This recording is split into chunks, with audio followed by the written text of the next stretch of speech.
ሰላም እንደናችሁ ውድ የማን ዩናይትድ ኢትዮ ፋንስ ተከታታዮች በያላችሁበት ሰላማችሁ ይብዛ። በርካታ ስፖርታዊ መረጃዎችን ወደ እናንተ ይዘን መተናል። ዮሹዋ ዘርክዚ እንግዲህ ወደ ጁቬንቱስ የሚሄዱ ድል እጅግ ሰፊ እንደሆነ እየተገለጸ ይገኛል። በተለይም የጣሊያኑ ክለብ ጁቬንቱስ ተጫዋቹን ለማስፈረም ፍላጎት እንዳለው የሚወጡ መረጃዎች እየጠቁሙ ይገኛሉ። እኚህና ሌሎች ስፖርታዊ መረጃዎችን ወደ እናንተ ይዘን መተናል። እስከ ፕሮግራማችን መጠናቀቂያ ድረስ አብራችሁን ቆዩ። በቅድሚያም ግን ቻናሉን ሰብስክራይብ እንዲሁም ቪዲዮ ላይክ ማድረግ እንዳይረሳ። ዩቬንቱሶች ዘርክሲን እንደሚፈልጉ አሳውቀዋል። ዩናይትድ ለጥያቄዎቹ ክፍት ሲሆን ቀጥተኛ ስምምነትን ይመርጣል ተብሏል። ዩቬንቱስ ግን የመግዛት ግዴታ ያለውን ውሰት ውል ጨምሮ ሁሉንም አማራጭ እያጤኑበት እንደሆነ ሮብ ዳውሰን ዘግቧል። ይህ ተጫዋች እንግዲህ በተለይ ወደ ጣሊያን ክለብ የመሄድ ድሉ ከፍተኛ እንደሆነ በትላንትናው መረጃም እንግዲህ ለማንጸባረቅ ሞክሬ ነበረ። ይህ ኔዘርላንዳዊ ተጫዋች ታዲያ መዳረሻው ጁቬንቱስ የመሆኑ ነገር የቀናት ጉዳይ ብቻ እንደሆነ ታማኝ የሚባሉ በዛሬው የሚወጡ መረጃዎች እየጠቆሙ ይገኛሉ። የቶክ ስፖርት ጋዜጠኛ የሆነው አሌክስ ክሩክ ዩናይትድ ለቴይለር አዳምስ የዝውውር ጥያቄ ሊያቀርብ መሆኑን ገልጿል። ቦርንማውዝ ከአሜሪካዊ አማካኝ ዝውውር 35 ሚሊዮን ፓውንድ እንደሚፈልግ ተነግሯል። አዳም የዩናይትድ አመራሮች ከያዟቸው ብዙ እጩዎች ውስጥ እንግዲህ እንደሚካተት ነው እየተነገረ የሚገኘው። በተጨማሪም የዩናይትድ አመራሮች ለተጫዋቹ ዝውውር ይፋዊ ጥያቄ ለመላክ በአጽንኦት እያስቡበት መሆኑ ተመላክቷል። ዩናይትዶች እንግዲህ የበርካታ ተጫዋቾችን ዝውውር እየተመለከቱ ይገኛሉ። በአሁኑ ሰዓት አሌክስ ክሩክ ያወጣው መረጃ ግን ምንም እንኳን እንግዲህ ያልጠበቁት ቢሆንም ማንቸስተር ዩናይትድ ግን ይፋዊ ጥያቄ የሚያቀርብበት እድል እንዳለ እየተነገረ ይገኛል። የ2 ዓመቱ አሌክስ ከዩናይትድ ይልቅ ወደ ቼልሲ ማምራት እንደሚመርጥ ተነግሯል። ተጫዋቹ በቼልሲ ፕሮጀክት እንደተነቀ ሲነገር ቼልሲ እሱን ለማስፈረም በቅርቡ ሁለተኛ ይፋዊ ጥያቄ እንደሚያቀርብም ተነግሯል። ቼልሲ ለተጫዋቹ 64 ሚሊዮን ፓውንድ አቅርቦ በቦርንማውዝ ውድቅ ከተደረገበት በኋላ ሁለተኛ ጥያቄ ለማቅረብ በዝግጅት ላይ መሆኑ ተነግሯል።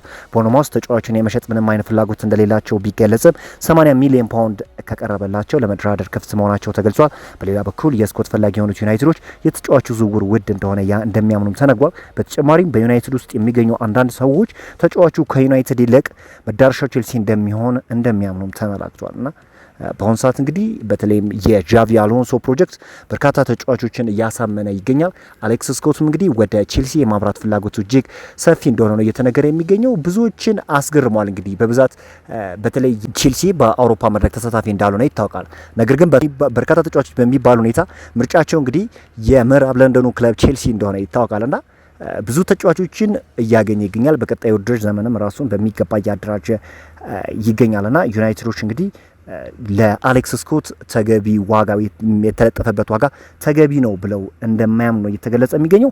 አሌክስ ስኮት እንግዲህ 37 ጨዋታዎችን ተጫውቶ አጠቃላይ 2849 ደቂቃዎችን መጫወት ችሏል። 3 ጎልና 1 ለጎል የሚሆን ኳስን ለቡድን አጋሩ አመቻችቶ ማቀበል ችሏል። በጣም ድንቅ እምቅ ችሎታ ካላቸው ተጫዋቾች ውስጥ በማንቸስተር ዩናይትድ ቤት ማየት ከምፈልገው ተጫዋች ውስጥ አሌክስ ስኮት ነው። ነገር ግን አሁን ካለው ሁኔታ አንጻር አንገብጋቢው ሞር የ6 ቁጥር ተጫዋች እንደሆነ ይታወቃል። በእርግጥ ይሄ ተጫዋች በ6 ቁጥር ሚና መጫወት ይችላል። ነገር ግን ትክክለኛ ዩናይትድ የሚፈልገው ተጫዋች ነው ወይ የሚለው ነገር ጥያቄ ሊያስነሳ ይችላል።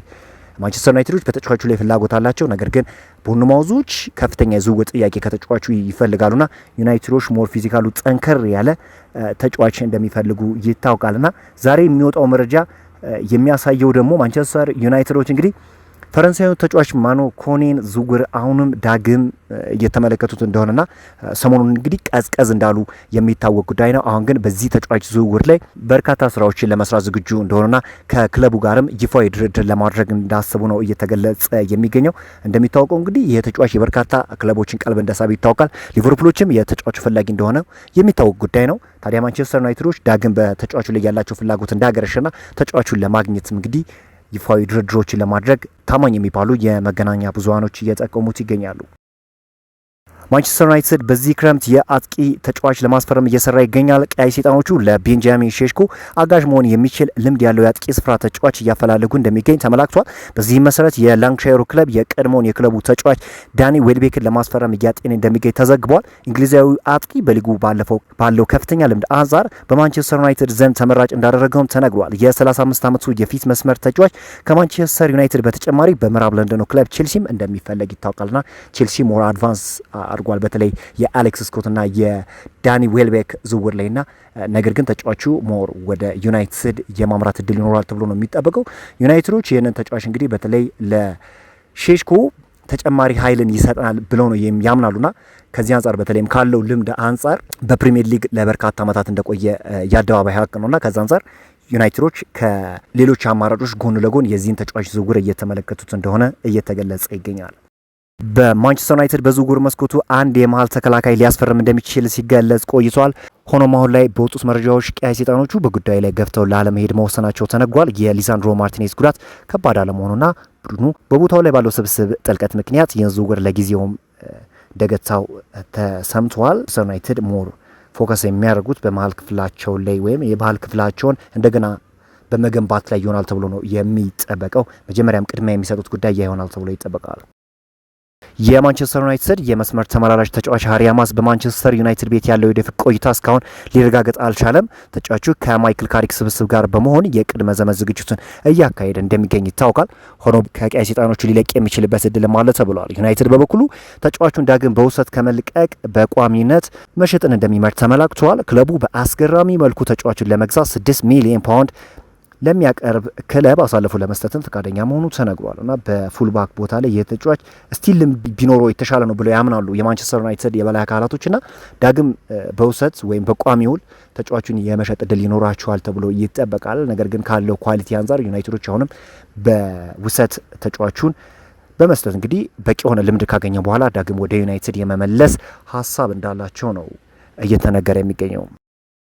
ዩናይትድ ከሳምንታት በፊት እንግዲህ ታዳጊው ታይናን ቶምሰንን ከቶተንሃም ሆትስፐር ማስፈረሙ የሚታወቅ ጉዳይ ነው። የክለቡ ምንጮች እንደሚጠቁሙ ከሆነ ታዳጊው ተጫዋች በቀጣዩ የውድድር ዓመት በበርካታ ጨዋታዎች በዋናው ቡድን ስብስብ ውስጥ ልንመለከተው እንችላለን ተብሏል። በዚህም መሰረት ለቋሚ የግራ ክንፍ ተጫዋች ማቲያስ ኩኛ በመቀጠል ታይነ ቶምሰን፣ ፓትሪክ ዶርጉና ማርከስ ራሽፎርድ ለቦታ የሚፋለሙ ይሆናል። በዚህም መሰረት ዩናይትድ ፓትሪክ ዶርጉ ቀድሞ በሚጫወትበት በግራ መስመር ተመላላሽ ቦታ ተጫዋች የማስፈረም ነገሩ አይቀሬ እንደሆነ ተመላክቷል።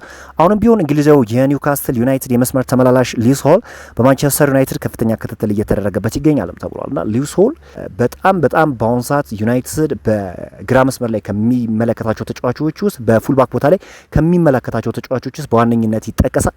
ተጫዋቹ ያለው ፖቴንሻል አቅም ዩናይትዶች በሚገባ የተረዱት ይመስላሉና የግላቸው ለማድረግም እንግዲህ ለበርካታ ጊዜ ሲከታተሉት ቆይተዋልና አሁን እንግዲህ ታዲያ ማንቸስተር ዩናይትዶች በተለይ ትኩረታቸውን የሚጨምሩበት ጊዜ እንደመጣና በዝውውሩም ሞር የሚሳተፉበት እድል ይኖራል ተብሎ ነው የሚጠበቀው። በርካታ ተጫዋቾችን የሚያስፈርሙበት እድል ይኖራል። መጀመሪያ እንግዲህ ለመሀል ክፍላቸው ሬንፎርስመንት የመጀመሪያ ቅድሚያ ይሰጣሉ ተብሎ ይጠበቃል።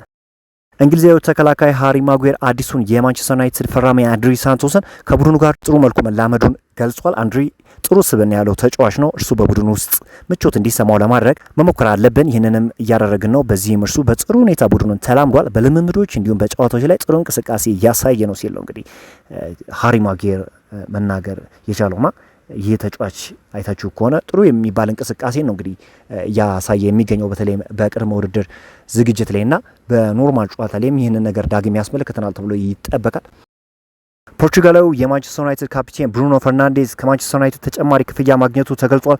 ተጫዋቹ ከዩናይትድ 9.2 ሚሊዮን ፓውንድ የኢሜጅ ራይትስ ክፍያ መቀበሉ ተነግሯል። የዩናይትድ ሰዎች ብሩኖ ለተጨማሪ ዓመታት ማቆየት የሚፈልጉ ሲሆን ይህም በቀድሞ ውሉ ላይ የነበረ ገንዘብ አስቀድሞ ለመክፈል የወሰኑት እሱን ለማጓባት መሆኑ ተነግሯል። ብሩኖ በቀጣዩ ውድድር በዩናይትድ ቤት አዲስ ኮንትራቱን ይፈርማል ተብሎ የሚጠበቅ ሲሆን የክለቡ ከፍተኛ ተከፋይ የመሆን እድሉም ከፍተኛ መሆኑ ተመላክቷል። በተጨማሪም የብሩኖ ወኪል ተጫዋቹ በክለቡ ካለው ግሉ አስተዋጽኦ አንጻር ከፍተኛ ተከፋይ መሆኑ ተገቢ መሆኑን እንደሚያምን ተመላክቷል። በዩናይትድ ቤት አሁን ላይ ካለቀቀ ከፍተኛ ተከፋዩ ተጫዋች ራሽፎርድ ሲሆን ቦነሱ ሳይጨምር 325,000 ፓውንድ በሳምንት እንደሚያገኝም ተመላክቷል።